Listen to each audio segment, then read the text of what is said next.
Ce matin, le monde est en guerre sur trois fronts simultanés et les marchés n'en ont donc brassé qu'un seul. Le détroit d'Ormuz concentre toutes les attentions. Navires coulés, missiles tirés, négociateurs au Qatar, ultimatum américain. C'est le front visible, le front liquide, celui que le Brent commence à intégrer. Mais derrière lui, deux autres fronts brûlent dans l'indifférence relative des salles de marché. Au Liban, un cessez-le-feu que Netanyahou viole méthodiquement chaque nuit détruit la seule condition non négociable que Téhéran a posée à un accord, pendant l'accord au Qatar structurellement impossible tant qu'Israël n'est pas contraint. En Ukraine, la Russie a lancé hier l'un de ses bombardements les plus intenses depuis le début de la guerre. Lavrov a d'ailleurs demandé l'évacuation hier soir de l'ambassade américaine à Kiev et Poutine teste en temps réel jusqu'où l'Occident peut regarder ailleurs. Un seul homme gère tout ça simultanément, Marco Rubio, qui atterrit d'Inde ce matin, avec dans un avion le dossier iranien et dans son téléphone Lavrov. La configuration que nous lisons ce matin n'est pas une série de crises parallèles, c'est un système dans lequel chaque front alimente et bloque les autres. Comprendre l'une sans les trois, c'est se tromper sur toutes. Deux navires coulés, des missiles tirés, des négociateurs au Qatar, un cessez-le-feu officiellement en vigueur. Ces quatre réalités coexistent ce matin dans le Golfe Persique et leur coexistence est précisément le signal que les marchés sous-lisent. Lundi, hier, la marine américaine a coulé deux navires des gardiens de la révolution islamique qui posaient des mines dans le détroit d'Ormuz. L'Iran a répondu par des tirs sol-air sur des avions américains. Les États-Unis ont frappé un site de lancement près de Bandar Abbas. Bilan, des explosions confirmées, un cessez-le-feu maintenu sur le papier et un porte-parole du CENTCOM qui parle de retenue. Ce mot mérite d'être pesé car il signifie que Washington et Téhéran s'affrontent tout en évitant pour l'instant de se dire en guerre, une distinction dont les marchés ont besoin pour calibrer la prime de risque. Le secrétaire d'État américain Marco Rubio, en déplacement en Inde, a été sans ambiguïté.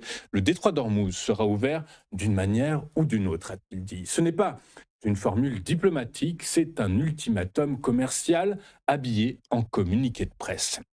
Soit les négociations au Qatar produisent un texte dans les prochains jours, soit les États-Unis choisissent la voie de la force. Trump l'a dit vendredi dernier, il l'a redit hier. Les forces américaines sont prêtes à lancer une offensive d'envergure sur simple préavis, a-t-il précisé. Ce que les marchés doivent intégrer, eh bien, c'est la pression symétrique des deux camps et le fait qu'elle s'exerce sur des délais différents. Washington subit une flambée du prix de l'essence qui pèse directement sur les sondages de Trump, 37% de cote, une guerre impopulaire des midterms dans 6 mois. La pression est électorale donc à court terme. Téhéran, lui, subit un blocus naval qui a interrompu ses exportations pétrolières vers la Chine, une crise économique qui s'accélère et des gardiens de la révolution que ce propre négociateur semble ne plus entièrement contrôler. La pression est existentielle, donc moins prévisible. Les deux camps ont besoin d'un accord, les deux camps posent des conditions non négociables et c'est précisément cette configuration, besoin urgent, marge de manœuvre étroite, asymétrie des horizons, qui produit les accidents. Et les accidents dans le détroit par lequel transite 20% du pétrole mondial ont un prix que le Brent commence à peine à intégrer. Le détroit est le front militaire visible, mais la bataille que mène Trump se joue aussi dans son propre camp. Pour rendre vendable un accord avec l'Iran, un accord que ses faucons comparent déjà au deal nucléaire d'Obama, le président a choisi ce week-end d'élever les enjeux très haut, au point d'y glisser une exigence que ses propres alliés arabes ne peuvent pas honorer. Trump veut un accord avec l'Iran, mais il veut aussi qu'il soit grand et assez grand pour répondre aux faucons de son propre parti qu'il accuse de céder assez grand pour entrer dans les livres d'histoire. Ce week-end et hier, il a tenté de résoudre cette équation en ajoutant une variable publique, les accords d'Abraham. Lundi, hier, sur Truth Social, Trump a posé une condition à ses alliés arabes, l'Arabie saoudite, le Qatar, le Pakistan, la Turquie, l'Égypte, la Jordanie, signer les accords d'Abraham, normaliser vos relations avec Israël. Et ce, maintenant, ou vous ne faites pas partie de l'accord. Le Pakistan a répondu en premier non. L'Arabie saoudite et le Qatar n'ont pas répondu, ce qui, en langage diplomatique du Golfe, est une réponse.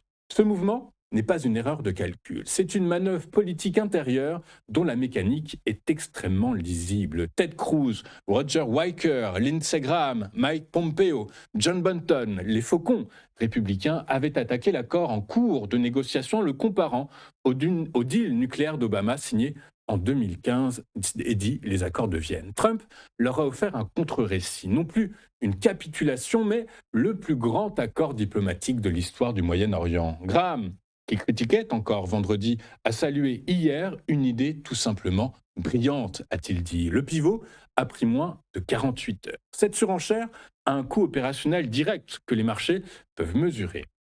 L'Arabie saoudite ne signera pas d'accord de normalisation avec Israël sans voie crédible vers un État palestinien. Elle le dit depuis des années, la guerre de Gaza l'a gravé dans le marbre. Le Qatar non plus. Trump le sait. Ses négociateurs le savent. L'exigence publique des accords d'Abraham n'est donc pas une condition réelle, c'est un emballage politique destiné à rendre vendable en interne un accord qui reste dans sa substance limitée. Réouverture du détroit, gel du nucléaire iranien, levée du blocus. Mais l'emballage a un risque propre que le calendrier rend concret. En publiant des conditions que ses alliés ne peuvent pas accepter, Donald Trump allonge les négociations qu'il prétend accélérer. Chaque jour supplémentaire de blocage, c'est 52 jours de normalisation du flux pétrolier repoussé et une prime de risque géopolitique qui reste dans le prix du baril au lieu d'en sortir. Téhéran regarde, calcule et attend de voir si Washington est sérieux ou bien en train de négocier avec lui-même. Le détroit d'Ormuz attend un texte, pas un discours. Et cet emballage a un défaut structurel supplémentaire. Il ignore le seul nœud que ni les négociateurs au Qatar, ni les accords d'Abraham ne peuvent dénouer seuls, le front libanais, où l'Iran a posé sa condition non négociable.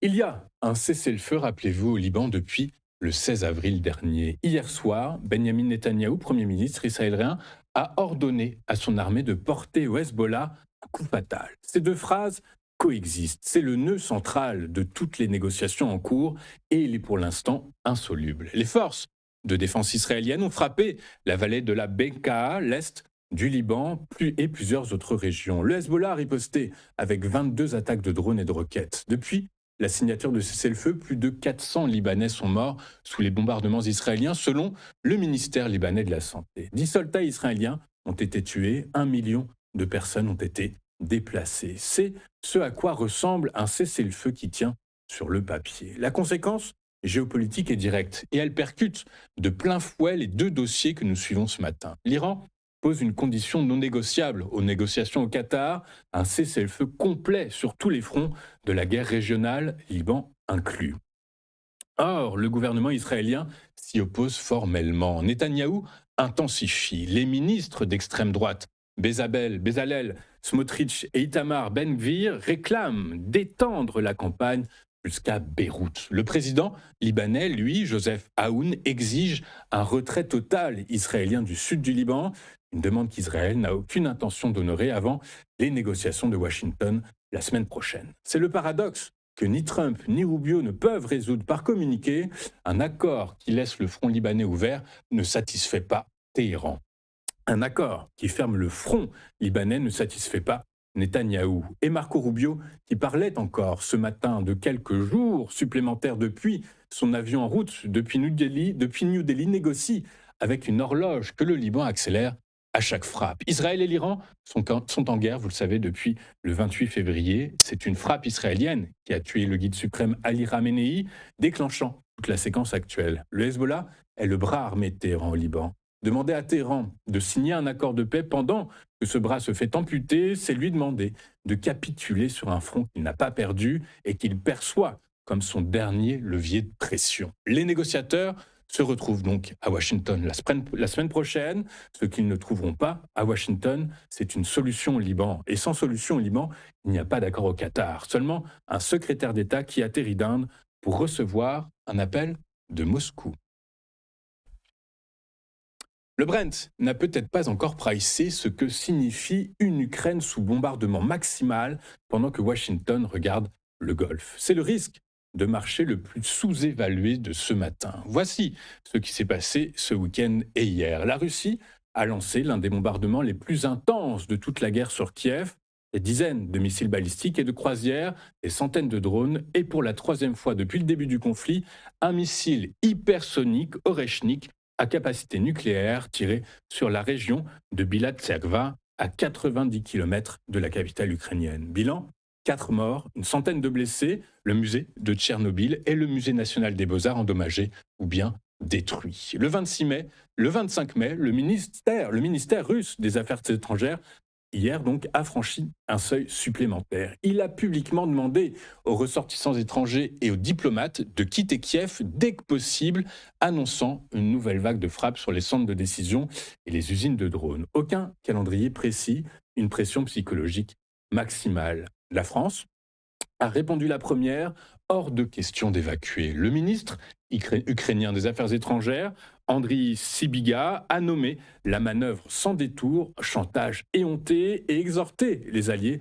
à renforcer leur aide militaire. Moscou a justifié l'escalade par une frappe ukrainienne sur un dortoir de lycée à Starobilitch, dans la région de Lugansk, qui aurait fait 21 morts selon les autorités russes. Kiev affirme de son côté avoir visé des sites militaires dans le secteur. La réalité des cibles n'a pas été vérifiée indépendamment. Ce qui a été vérifié, c'est la réponse russe, massive, immédiate et délibérément déstabilisatrice. Ce front percute directement les 3 dossiers que nous suivons ce matin, et pas seulement de façon symbolique.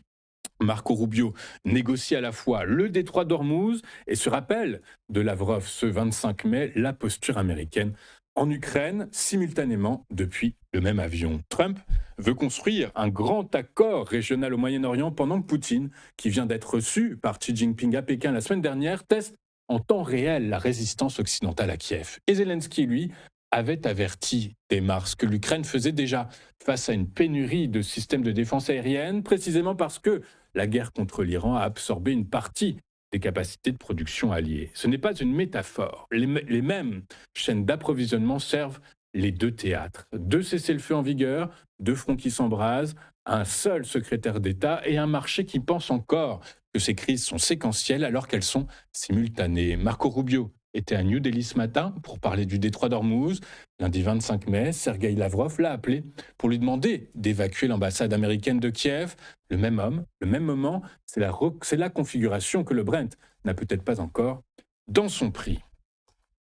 Regardons désormais ce à quoi les investisseurs seront attentifs aujourd'hui et hormis le déroulement de la séquence géopolitique que nous venons de décrire, les investisseurs seront attentifs à la confiance des consommateurs outre-Atlantique, confiance des consommateurs du Conference Board qui sera publié tout à l'heure à 16 heures, attendu en légère baisse par le consensus des économistes. Côté géopolitique, vous avez donc compris que la guerre au Liban faisait partie des négociations, faisait partie intégrante des négociations qui se déroulent actuellement au Qatar en concernant la guerre d'Ormuz. Et notez que le chef de l'opposition israélienne a affirmé que l'accord en cours de négociation entre Trump et l'Iran est néfaste pour la région. Donc vous comprenez bien que la séquence géopolitique d'aujourd'hui sera déterminante, mais est loin de déboucher sur un accord. Et c'est ce que disent en substance les experts, les analystes, les économistes, les experts géopolitiques qui disent « Ok, il semblerait qu'il y ait un accord sur la table, on nous en parle régulièrement, mais pour l'instant, rien n'est concrètement fixé, ce qui laisse dire à ces mêmes experts, ces mêmes analystes,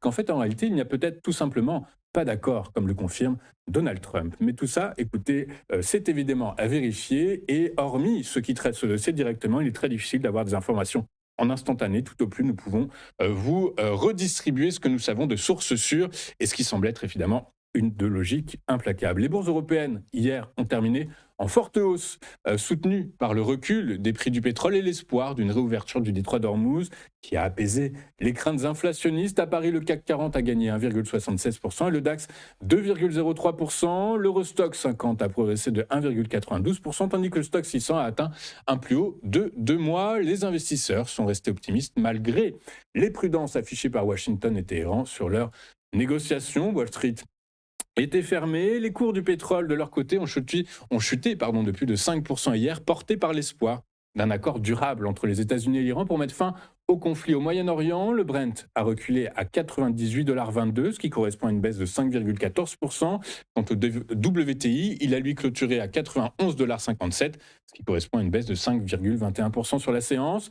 Donald Trump a toutefois tempéré la perspective d'un accord rapide, affirmant vouloir éviter toute précipitation dans les négociations. Malgré le cessez-le-feu instauré le 8 avril, l'économie mondiale est restée fragilisée par le quasi-blocage du détroit d'Ormuz, axe clé du transport mondial d'hydrocarbures.